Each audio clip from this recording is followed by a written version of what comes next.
За сайн байцгаана уу. За өнөөдөр хэдүүлээ 1 секундын үн цэнийн талаар ярилцсан. За гэхдээ энэ нь болохоор олимпийн тамирчдын одоо тэр амжилтанд хүрэх тэр үн цэнтэй холбоотой байсан тэр секундын талаар ярихгүй. Гэхдээ тэдгээрийн тэр агуу хүмүүсийн гаргасан хүч хөдөлмөр зориг золиос болгоныг үхсгэж гээгүй. Бидний өдөр тутамд гэр бүл болгонд тохиолдож идэг энэ цаг хугацааны асуудал энэ талаараа хэдүүлээ ярилцъя гэж шийдсэн. За энэ нь юунаас эхэлж үүдэлтэй вэ гэхээр бид ярьдаг энэ өнгөрөөсөн хугацаанд би юу хийж гүйцэтгэсэн юм бэ? Би юу хийгээд энэ хүртэл явчих. Хайрын цаг хугацаа алдсан байна гэсэн харамсал баг хүн болгоны амнаас гарч идэг юу ч хийгээд ийсэн ингээл хүн болгон баг ярьж идэг гэтэл яг зөв газараа зөв цагтаа байлгахын тулд энэ бүхэн болсон. Энэ бүх цаг хугацааг та туулсан байж болох уу гэдэг өнцгөөс нь таныг хараасаа гэж бодож байна. Яагаад би энэ талаар ярихыг хүссэн бэ гэхлээр би өөрөө нөгөө ертөнцийг үзэх үзлийн минь онцлог нэг тийм энэ одоо туулаад энэ тохиолдоод байгаа хүндрэлүүд маань энэ асуудал, энэ бэрхшээл, энэ зовлон, энэ гуниг нь юу ойлгуулах гээд байгаа юм бол юу мэдрүүлэх гээд байгаа юм бол цаашаа намайг алхахад ямар шат дамжлага тай маань энэ тохиолдоод байгаа зүйлүүд холбоотой юу гэж цөөс нь харахыг хүсдэг. Энд болохоор яг тэр шийдвэрийг гаргаад окей эн чинь ийм юм байна штэ гэдгийг харахын тулд мэдээж урт богино янз янзын хугацаанууд орж байгаа. Үүнтэйгээ холбоотой бид нэр өнгөрсөндөө хитрхийг харамсахгүй байгаарай. Ирээдүйдээ чиглээрэй гэсэн зорилгоос үүнийгээ би ойлгомжтой байлгахын тулд өөртөө тохиолдсон нэг түүхээ ярив. Би бол бага насны 2 хүүхэдтэй, 1-5 настай. Тэгээд аяшуушийн салбарт өмнө ажиллаж исэн гэж би та бүхэндээ хэлж исэн. Энд давуу талууд маш их байсан. Би жирэмсэн болоод дөнгөж төрсөн яраа хүүхэдтэй байсан ч гэсэндээ хамт ажиллаа хийх боломжтой. Гэрээсээ тэгээ хүүхдээ аваад хөдөө орон нутг руу ч гэсэндээ явах. Гэхдээ яг аяшуушийн салбар гэдэг нь нэг жуулчны бааз шүү. Яг ингэ суурин байдаг байсан учраас харьцангуй би хүүхдүүдтэйгээ хамт хүүхдээсээ холдох шаардлагагүйгээр ажиллах боломжтой маш том давуу тал надад байсан. Гэхдээ би 2021 оноос эхлээд ингээд сэтгэл зүйн салбар руу шилжин орохоор бэлтгэл ажлууд маань хийгдээд сураад дадлага гэд ингээд явж исэн. Ингээд 2024 онд одоо баг хүүхэд маань 6-7 сартай хахад яг нэг хөдөө орон нутгад ажил хийж явах нөхцөлд бүр ингээд 39-40 хүртэл халуураад амар хүнд одоо биеийн байдал маш хүнд болсон. Энэ тохиолдолд болохоор нэг шийдвэрийг гаргасан байгаа. Хүүхдээ бол би 3-наас хүртэл нь хасран халамжлахаас илүү одоо том үүрэг надад байхгүй. Үннийг давах том одоо зорилго амбиц надад байхгүй гэж шийдээд 24 оноос эхлээд ингээд ажилласаа бүр ингээд тохиолдоод одоо ажиллаа хүлээлгэж өгөөд үүнтэйгээ зэрэгцээд одоо хүүхдээ харъя. Тэгээ урт хугацааны амралт авъя. Одоо ингээд дараагийнхаа ажлын бэлтгэлд ингээд орё гэсэн ийм зорилготой ингээд ажиллаа орхиж исэн. Тэнгүүт яг бодит байдалтай тулгараад хэлгэнгүүт энэ чинь бас багуу хугацааныг ингээд туулаад эхлэнгүүт сэтгэл зүйн хувьд болохоор хүндрэлтэй асуудлууд өмнө нь мэдэрч байгаагүй мэдрэмжүүд асуудлууд зэрэгцээ тэгээд амар сонин хандлагууд ингээд орж ирэнгүүт юу үлээ би юу хийцэн блэ ингээд одоо буруу шийдвэр гаргачихв би одоо энэ одоо ингэж явах нь зөв үү ингээд ямар нэгэн байдлаар буцаад ингээд нийгэмд хөл нийлүүлээд ингээд алхах ёстой юм байна гэд ингээд ерөөдөө жоохон хямралын үе тохиолдсон гэх юм уу. Энэ үед надад тохиолдсон тэр нэг зүйл нь юу байсан бэ гэхээр манай баг хүүхд дөнгөж багаал нөгөө баг хүүхдтэйгээл холбох гээд байна л да. Угаасаа миний ярих байгаа жишээ угаасаа яг энэ жишээтэй холбоотой.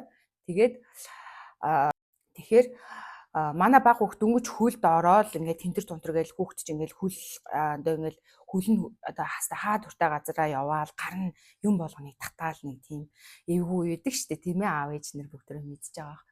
Яг тэр үед нь байсан манай 2 хүүхд хоёулаа нэг шарсан төмсөнд их дуртай. Тухайн үед нэг тийм төмсөн дуртай. Заримдаа ингээд дуртай зүйл нь бас их солигдсон штэ тий. Яг тэр үед нөгөө нэг төмс шарж исэн учраас ийм хариулын тавг нь маш их хэмжээний тос тэгээ төмсөө ингээд шараад нөгөө мэдээж хүүхдээ хамгаалаад цаатлын ширмэн дээр ингээд хайрч байгаа юм л да. Тэгэл хайрчаад дахиад нэмж төмөс арилгах санаатай манай нэг угаагур билетик хоёрын хооронд нэмэгтэй хүмүүс нэг 3 алхаад хурч иргэн азар 1 2 алхаад эргээд харсан чинь яг нөгөө нэг дөнгөж хөлд орж исэн хүүхэд маань яхав гэхээр нөгөө нэг юуны хайрлын тавны бариулаас ингээд нэг хий татаад хоёрдогоо ингээд нэг хий татаад хоёрдогоо ингээд татах гэж байхад нь би эргээд харсан баггүй. Энэ тохиолдолд нөгөө нэг ингээд ямар ч юугүй шууд ингээд хүүхдэл тэр тосонд ороосон шүүрэл авч л байгаа юм л та. Тэгээд ямар хугацаанд хэр хичнээн минут секундын хугацаанд би хүүхдэд тэрврээд уйлснаа бол одоо санахгүй байна. Тухайн үед ингээд тархинд юу болж исэн бэ гэхээр хэрвээ ингээд энэ тосыг татсан бол те одоо түлэгдэх процессуудыг ингээд төсөөлвөл те ингээ хуйхан нүүрэн хүзүүн цээж гар хүлэн түлэгдэн тэгээ энэ нь ингээ амнаас нь амьд нь хүрчж болно шүү дээ те тэнгүүд амнаас нь за хэрвээ амнаас нь хол байлаа гэхэд энэ хүүхдийн ярьсан яах вэ эргээд ингэж төлчих билүү яах вэ за энэ хүүхд чинь ингээ том болно надад гомдондоо одоо тэгэл би бус өөрийгөө ингээ дасан тэ ингээл маш олон ийм нөгөө нэг сэтгэл зүйн хямралтай асуудлууд ингээд толгой нэгээд амар богино хугацаанд ингээд орж ирж байгаа юм л да. Ер нь сэтгэл зүйн тийм хямрал хүндрэлтэй асуудал гарахад энэ 2 хоног тэгээд ерөнхийдөө ингээд оршдог. Тэгээд асуудлын ингээд болохгүй болж байгаа тал болохгүй байгаа тал англиад тэгээд ямар шийдвэр гарах уу гэдээ ингээд цааш алхаад явдаг. Энэ хүү асуудал маань болохоор надад маш их том юмыг ойлгуулсан. Тэгээд дараа нь нилээ ингээд тайвширсныхаа дараа тэг хүүгийнхаа цээригч гаргасан хүүхдийнхаа цээригч гаргасан л да нөгөө нэг юм татахт нөгөө нэг аяртай хүүт ууссан ингээд дээрээс нь пал гэж асгаа тэгээд хүүгийнхаа цээрийг бас гаргаж исэн. За тэгээд энэ надад юуг ойлгуулсан бэ гэхээр би яг нөгөө нэг ерөнхийдөө жоохон хямарсан байсан гэсэн шүү дээ тий. Би одоо ингээд зуртай зүйлээ хийж чадахгүй байна. Би ингээд ажилдаа цаг гаргаж чадахгүй байна тий. Би өмнө нь ингэж ажилдаг байсан тий. Ингээд айгүй тийм олон асуудлууд надад гарч ирж байгаа шүү дээ. Би өнгөрсөн энэ 10 20 жилийг тий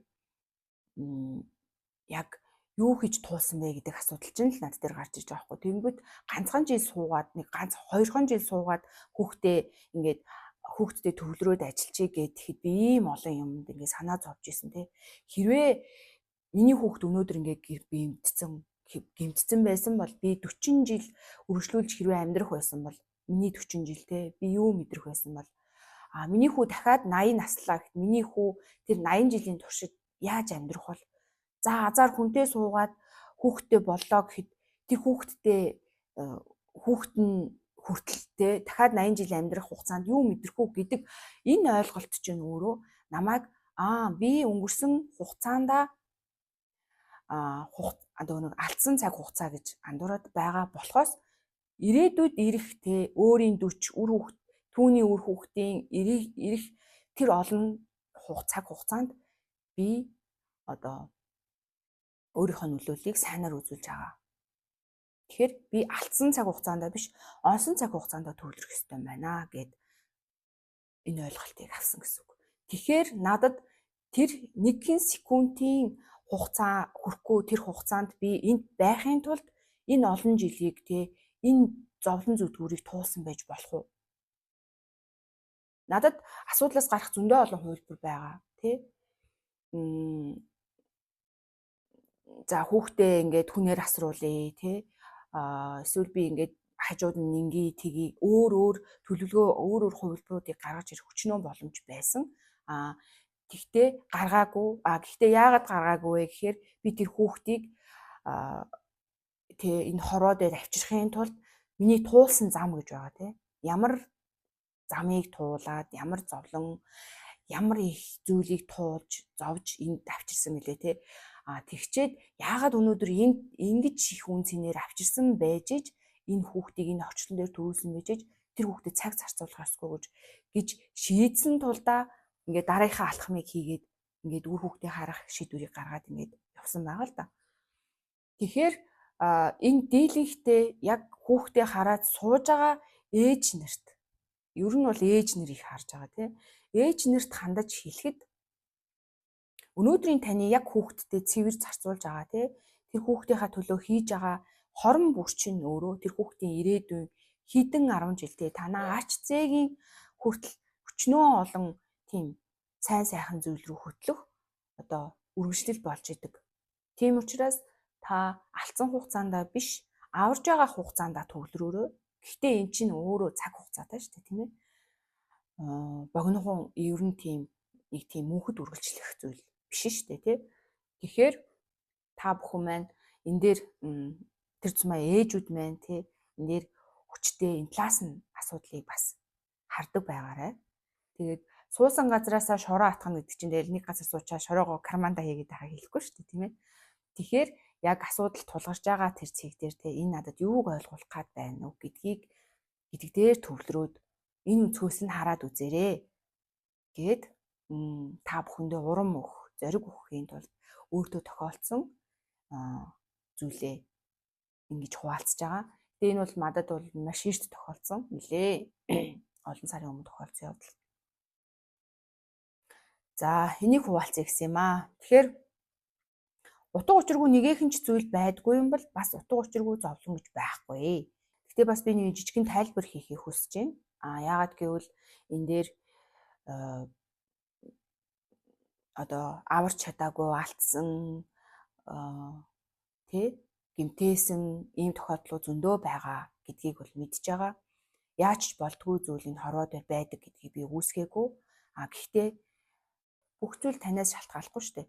Гэтэ бид нэр өөрсдөөсөө шалтгааллах зүйлээ хийх хэрэгтэй байдаг учраас энэ талаас нь та хараад бүх зүйлд арай өөдрөг хандахыг хичээгээрэй. За тэгээд энд хүрээд өнөөдрийнхөө агуулгыг өндөрлөе.